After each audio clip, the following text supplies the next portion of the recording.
Welcome, everyone. I call the March 5th, 2025 Planning Commission meeting to order. The main purpose of tonight's meeting is to conduct a study session on the sign code update. Before we move on to agenda items, I'd like to acknowledge our hybrid meeting format. The City of Bothell is providing the option to attend this meeting either in person or remotely via Zoom. For those participating via Zoom, the chat and question functions are not available for use to ensure compliance with the Open Public Meetings Act. We have a public comment agenda item at the beginning of the meeting. Please limit all comments to 3 minutes. Note that the City of Bothell does not tolerate verbal harassment, and remember this during your comments. Public comment will be allowed both in person and via Zoom. Those wishing to comment via Zoom are asked to submit an online form by 3 p.m. today. People wishing to submit written comments were also asked to submit those comments by 3 p.m. Email was encouraged as well and will be acknowledged, although I do not believe we received any comments today. Correct? All right, thank you. Those in attendance may also make comments, although there are none in attendance, so we'll just keep moving from there. The Imagine Bothell notice, city website, and tonight's agenda all provided information to the public for providing comments. Video of this meeting will be streamed live, as well as recorded and available for later viewing on the city's YouTube channel. Call-in number was provided on the meeting agenda for members of the public who wish to call in by phone to listen live to the meeting. For our phone-in callers, during staff presentations, staff will make every effort to specify which materials they are referencing so that everyone may follow along. At this point, I'd like to take a moment to acknowledge the attendance of the commissioners. Commissioner Jones is absent and excused. Commissioner Westerbeck? Here. Commissioner Lever? Here. Commissioner Robson? Here. Commissioner Sills is absent and excused, and Commissioner Gustafson is absent and excused.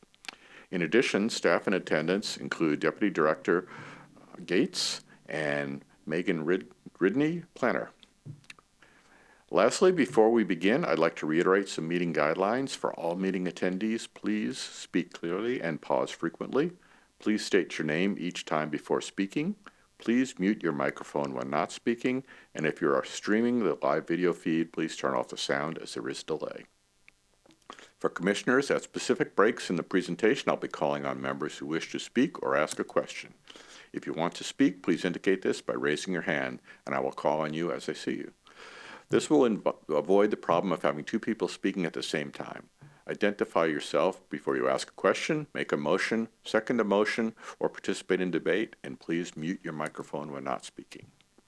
First item on the agenda is public comment. The city has accepted visitor comment in writing as well as accepted sign-up sheets for those who wish to speak at tonight's meeting. As I indicated, we have not received any comments in writing and there's no one attending, so we'll move on from this. And anyone in the Zoom chat room? I guess I'll check that. Nope, so there will be no public comments this evening. The first agenda item will be approval of the February 19th minutes. Is there a motion to approve those minutes? Commissioner Lever, motion to approve. Okay. Motion to approve the minutes. Is there a second? Commissioner Westerbeck, motion seconded. It's been moved and seconded to approve the February 19th minutes. Any discussion regarding those minutes? Seeing none, all in favor of approving the minutes? Aye.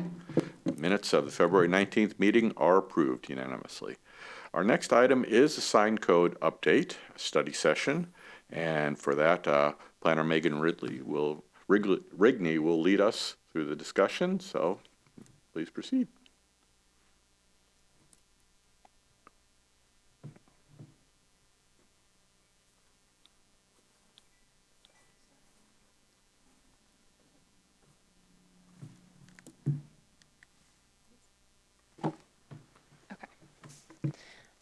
So this is on February 5th. I was here updating about the project. That was the first time that I came to Planning Commission about this project. This is a phase 1 legal update of the sign code. Yeah.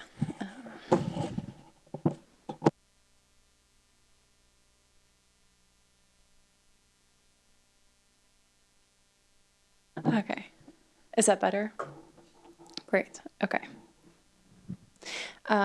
So there is no action required tonight. I'm just seeking initial input and feedback on the proposed updates to Chapter 1222 of the Bothell Municipal Code. And this is just an aim to ensure compliance with constitutional standards.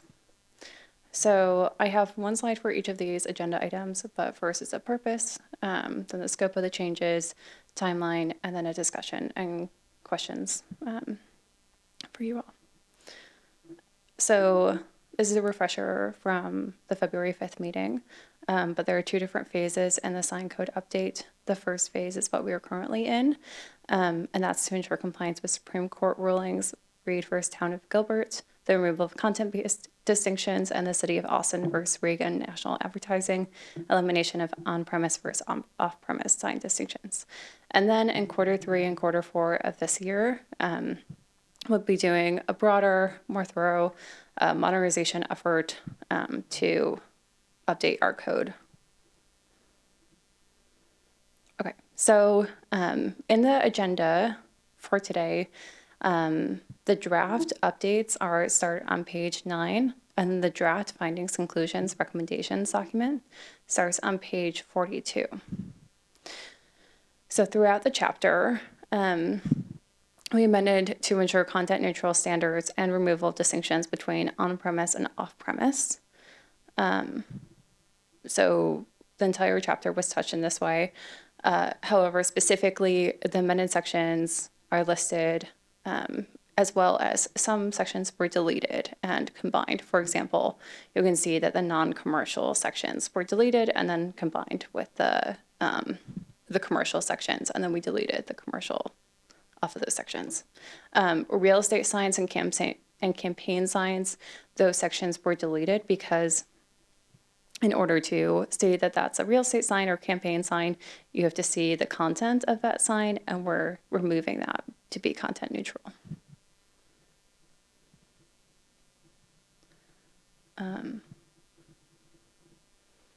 So timeline. So yeah, I guess pausing here for a second, I would like your feedback on those draft changes, but I'm going to finish the timeline slide and then we'll come back, and I want to hear your feedback about those updates, as well as the findings, the draft findings, conclusions, recommendations document. Okay, so timeline. We submitted the public notice in the February and March edition to let the community know that this update is happening. We also submitted to the State Department of Commerce on February 28th. And then we have City Council and Planning Commission meetings upcoming, including a public hearing on April 15th and an ordinance on May 6th. And then, like I mentioned, phase 2 will begin in Q3 or Q4 of this year. Okay. So are there any concerns about the updated changes? Any comments? Yeah, Commissioner Robson. Thank you. I actually just have a question. So according to the changes, political and campaign signs will not be allowed off someone's property or on property they own. Is that correct? Yes. Well, no, so they are allowed, but like we're not regulating them based on content, if that makes sense. It doesn't. Okay, so people can have like signs that are politically related, but we can't regulate them because they're political signs. But we can set like timing or size limitations on all signs. Okay, right. So all signs, whether it's for, Right. let's say, a for sale sign, a retail store down the street, or a political sign, they'll all be under that same umbrella of you get this square footage, that's what you can do. Yeah. Okay, that's what I thought. Commissioner Westerbeck here. So it's sort of almost like a free speech sort of thing, like you can't really regulate what they say, but you can just regulate the dimensions and so forth, and where they can go. Okay. Commissioner Lever? I just have a question around like compliance, like who oversees or how does that really look like in terms of if someone has a sign that doesn't meet the criteria, like I'm just kind of curious, how do we really police that per se? Through our code compliance chapter. So should we receive a complaint, somebody put up any type of sign that exceeds the square footage, the location, it's up for longer than the duration that's established, then we would pursue that complaint, identify the issue. We'd rarely remove a sign that was installed improperly unless it was, say, blocking sight distance at an intersection, or the very specific areas of the city that they're not allowed to be placed in, like within a median of a street, so down the center line, which is dangerous for the installer or someone who might want to remove it. It creates a hazard. The common places where signs can be, have been placed traditionally, within a planter strip, back of sidewalk, in a front yard, those types of things, those are all fine, as long as they're not in violation with that. And a lot of it's education and outreach, and that's kind of the next steps with the modernization, where we do outreach for, during the election season. Okay, here's our information to new candidates or their offices of, just be aware, if you've got any questions, let us know. We want to make sure that you get your signs up in the right spot and don't have any issues. So, Commissioner Lever? Thank you. So for anyone who may not have had the time to read the reasons why these changes are happening, can you just provide like the high-level bullet points of why this is happening, so everyone is watching and they don't have time to read? You can let us know, like, why is this happening? So this is happening because of recent Supreme Court legislation, and so we're just we're only updating our code to comply with that, and then the second phase will be doing a broader modernization effort. So, yeah. Thank you. Like, I get that, but I was wondering if, like, maybe the reason, when I know this is bringing us up to compliance, but like, what brought this to the Supreme Court? Like, I was just hoping that we can just provide a really high level, like, educational, like 2 bullet points just to help us become more educated about what's happening in the Supreme Court. Thank you. yeah, so it was the content neutrality case, Reed v. Town of Gilbert, was a case based on the use itself and the fact that the city was regulating different uses differently through the sign. And so it created an even playing field. So like I was saying, if it's a real estate sign, if it's a retail, we're having a sale sign, those were given different square footages or locations, or some were prohibited. That case went all the way to the Supreme Court to establish that content neutrality and establish that jurisdictions can't regulate based on content. We can regulate based on sign, area, location, duration, and that's about it. I mean, those 3 things. And so part of what phase 2 will be to kind of carry that forward and make sure we're right sizing sign area and simplifying the code. I mean, mainly it's to simplify it and take a much more base level approach to it. So, yeah.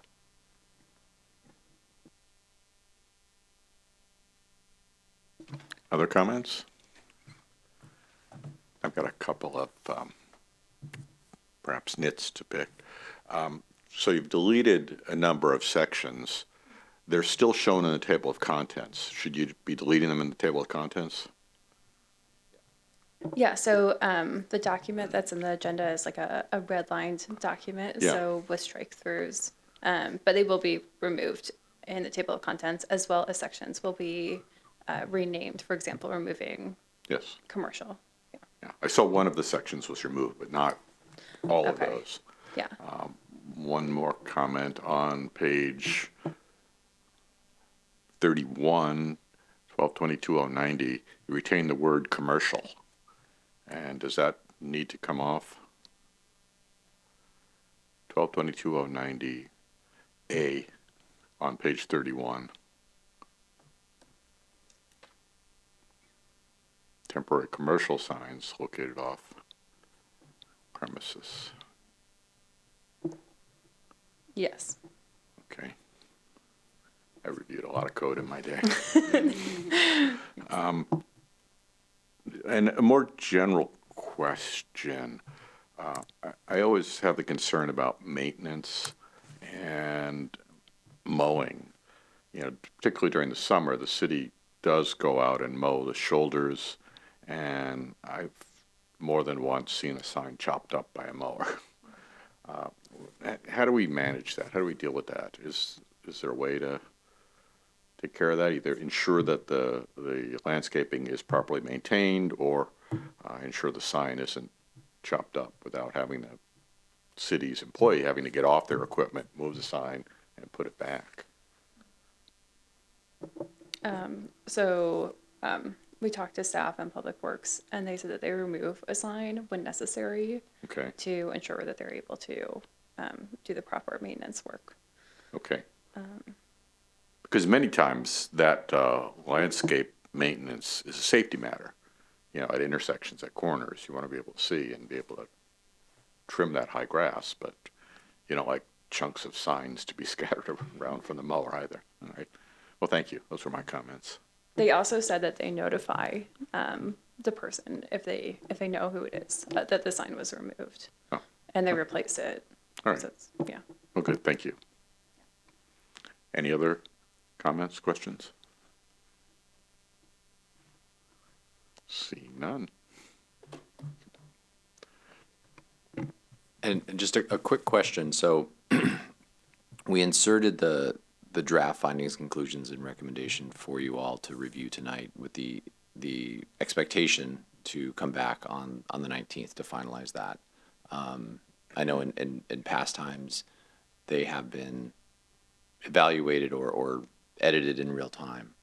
So if you have any questions or comments about those, you know, we'd love to make sure that we're capturing, you know, the very discrete nature of this update, and provide that opportunity for discussion tonight, and or wait until the 19th to come back with that. So Can you pull those up? 42 and 43 of the package.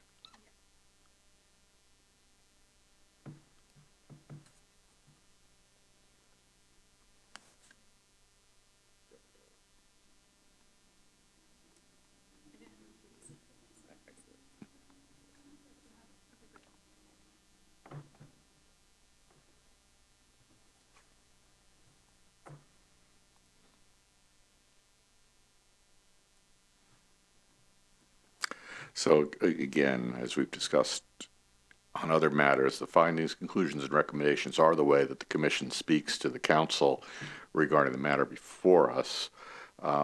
My suspicion is this isn't one that we're going to have a lot of policy direction to give on, but I think it's good practice just to take a look anyway. So these are pretty boilerplate how they work. We never have comments on the first many findings, history, location, what the action is, what the meetings have been, notice. Really where you get down to the meat is the conclusions and the recommendation. And scrolling down there, if everyone wants to take a look, are there any discussion? Is there any discussion around those items? I will note that staff will be inserting the SEPA The date? determination date once it's been posted.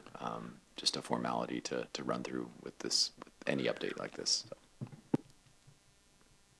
And then you'll add this meeting to the history, the public meetings as well. Oh, you've already got it on there.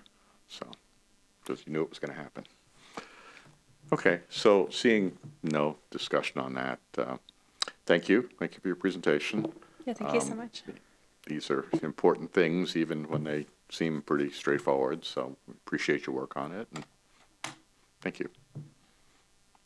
I think that brings this one to a close, unless there's any other discussion on it. Seeing none. We can move to our next item, reports from members. Anyone have anything to share with us? No? Seeing none, it's been quiet. Not for camera. All right, thank you. Reports from staff. Any updates for us? No updates to report. Our next regularly scheduled meeting is on the 19th. We will be back with at least one item on that agenda. And we'll see you then. Okay. Well, good, thank you. I think we may be setting a record here for the briefest meeting. Well, this is part of the process to move these through, so we appreciate that. Thank you all for attending, as brief as it is. There being no further business, is there a motion to adjourn? Motion to adjourn. It's been moved. Is it seconded? Commissioner Lever, second. Okay. Commissioner Robeson moves, Commissioner Lever seconds. All in favor? Aye. So tonight's meeting is adjourned at 6:21 p.m. Thank you all for attending. Our next meeting is March 19th. Good night, all.